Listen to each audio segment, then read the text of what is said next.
बनाना car traffic चालान। एक गांव में करण नाम का एक आदमी रहता था। करण बहुत कंजूस था। करण के पास एक पुरानी खटारा कार हुआ करती थी। करण रोज जब ऑफिस जाता था तो उस कार को अपने पत्नी और बेटे से धक्का मारने को कहता था। वे बहुत दूर तक धक्का देने के बाद वो शुरू होती थी। करण फिर वहाँ से चले जाता था, लेकिन ये दोनों कमर पकड़ लेते थे। एक दिन करण की कार को ट्रैफिक पुलिस वालों ने पकड़ लिया।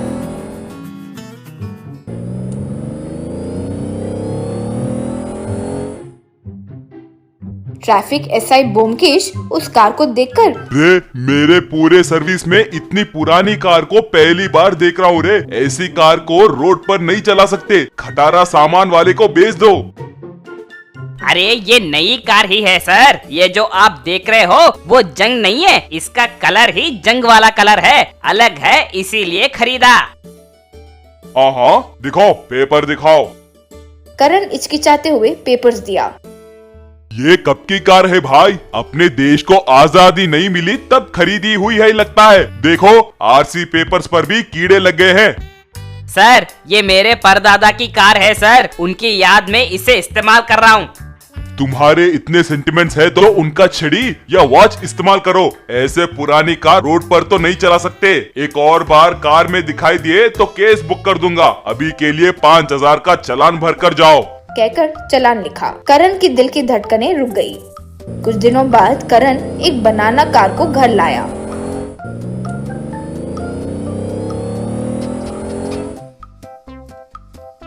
वो देखकर उसकी पत्नी रोहिणी, नई कार बहुत अच्छी है जी। सुपर है डैडी बनाना कार। अब हमें कार धक्का देने का काम नहीं। हाश। उससे क्या छुटकारा पाओगे रे? इसकी बॉडी नहीं है, बस इंजन पुराना ही है। ट्रैफिक चालान से छुटकारा पाने के लिए इसे ऐसे बनवाया। आओ धक्का मारो। दोनों बेहोश होकर नीचे गिर गए। करण उस बनाना कार को लेकर जा रहा था।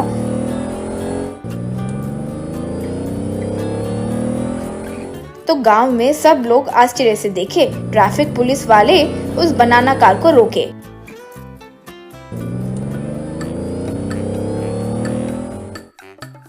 ब्योमकेश उस कार को देखकर आश्चर्य में पड़ गया। ये क्या मॉडल है भाई? केले जैसे दिख रहा है। ऐसी कार तो कोई कंपनी ने बनाया हो, ये हमने नहीं सुना। पेपर्स दिखाओ। इसे चाइना से लेकर आया हूँ सर। पेपर्स के लिए ही शहर जा रहा हूँ, वो आते ही आपको दिखाऊंगा ना। वो सब नहीं चलेगा रे। तुम्हारे कंजूसी की चर्चा मैंने गांव भर में सुनी है। तुम बस कहानियां बना रहे हो। चालान भर कर जाओ, कहकर चालान लिखा। करण मन में, हाँ, ये एक ही बार ही तो है। वैसे भी शहर में नकली कागज तैयार हैं। फिर अपनी पूरी जिंदगी मुझे पकड़ नहीं सकता, सोचकर पैसे भरा। फिर करण बनाना कार में शहर जा रहा था। इतने में रास्ते पर आगे एक हाथी खड़ी थी। उसे देखकर करण कार रोका। वो हाथी बनाना कार को ही देख रही थी। ये क्या? ये हाथी कार की तरफ ऐसे देख रही है, कहीं ये इसे असली केला तो नहीं समझ रही? सोचा। वो हाथी थोड़ा करीब आई। करण घबराते हुए कार को पीछे ले गया। पीछे से दूसरी हाथी आकर खड़ी हो गई। वो दोनों हाथी उस बनाना कार को हवा में उठाए। अरे तुम्हारे मुंह में कीड़े पड़े, ये असली बनाना नहीं है, मुझे नीचे उतारो रे। यूं चिल्लाया। वो हाथी उस कार को बहुत जोर से हिलाए। करण हवा में उछलकर एक जगह पर जाकर गिर गया।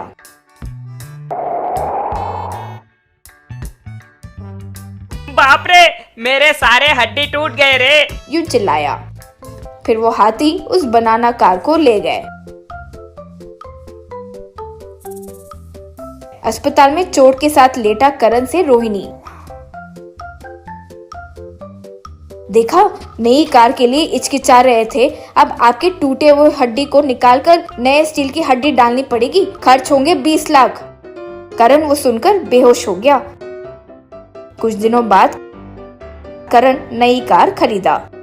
रोहिणी पिंटू को उसमें घुमाने लगा। वे फिर बहुत खुश हुए।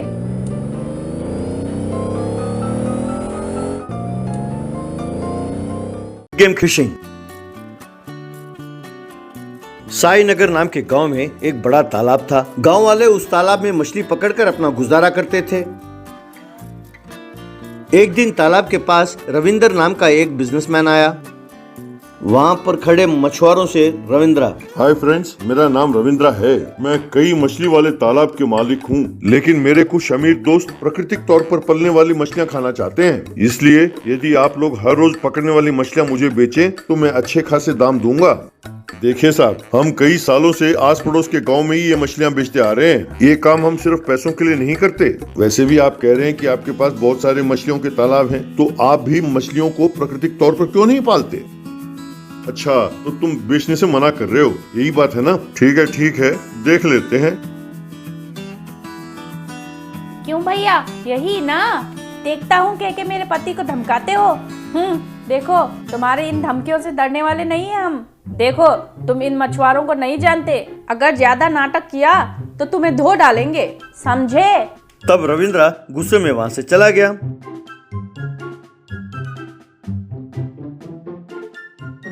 एक हफ्ते बाद रविंद्रा ने कई स्क्विड गेम खिलौने लाकर तालाब के किनारे रखा।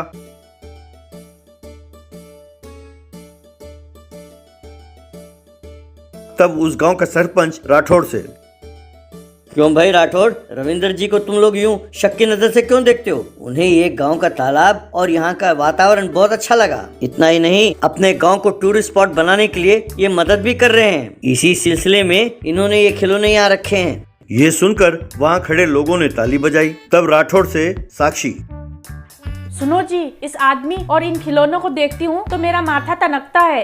अरे क्या कर लेगा, वो खिलौनों से मछली तो पकड़ने से रहा। अरे तालाब की उछलते हुए मछलियों को पकड़ने के लिए एक टेक्निक की जरूरत है। वो कोई और नहीं कर सकता, सिर्फ हमारे गांव के मछुआरे कर सकते हैं। वो हम लोगों से दोस्ती बनाकर यहाँ से मछली लेकर जाना चाहता है।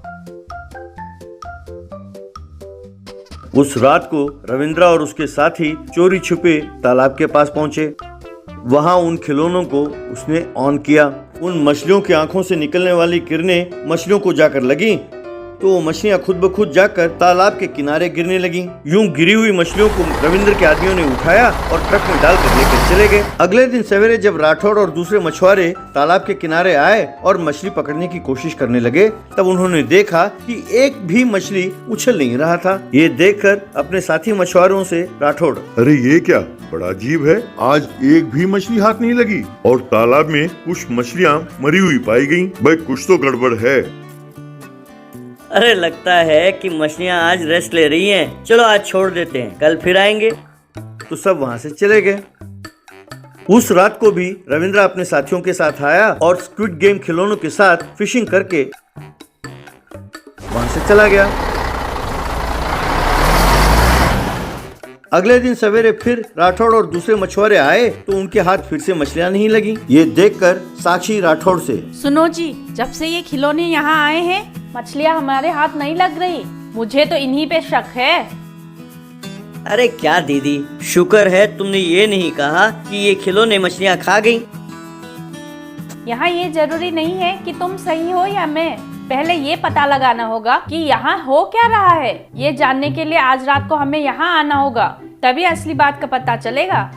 हर रात की तरह उस रात को भी रविंद्रा अपने आदमियों के साथ आया और स्क्विड गेम खिलौनों के साथ मछलियां पकड़ने लगा। उसके आदमी उन मछलियों को ट्रक में लोड कर रहे थे। राठौड़ के साथ ही ये सब देखकर हैरान रह गए।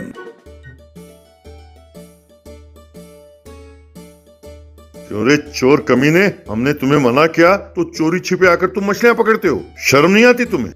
अरे अब भी कुछ नहीं बिगड़ा है, मेरे साथ हाथ मिला लो, फायदे में रहोगे, वरना तुम इन खिलौनों के बारे में नहीं जानते। अगर मैंने इन खिलौनों को तुम्हारी तरफ घुमा दिया तो इनकी आंखों से निकलने वाली किरणों से तुम भी मछलियों की तरह उछलने लगोगे। अच्छा, इतने ताकतवर हैं? चलो एक बार दिखाओ तो सही। तब एक बटन दबाने पर खिलौनों की आंखों से किरणें निकली और राठौड़ की ओर जाने लगी। उन किरणों के लगने से राठौड़ के कुछ साथी नीचे गिर गए। ये देखकर वहाँ खड़े सारे मछुआरों को बहुत गुस्सा आया। उन्होंने रविंद्र और उसके आदमियों को पकड़कर खूब मारा। उस मार को ना सहकर रविंद्र और उसके आदमी वहाँ से भाग खड़े हुए। उसके बाद सबने मिलकर उस स्क्विड गेम खिलौनों को तालाब में फेंक दिया। उसके बाद सब मछुआरों ने मिलकर ऐसे नीच हरकत करने के लिए प्रेसिडेंट को खूब मारा।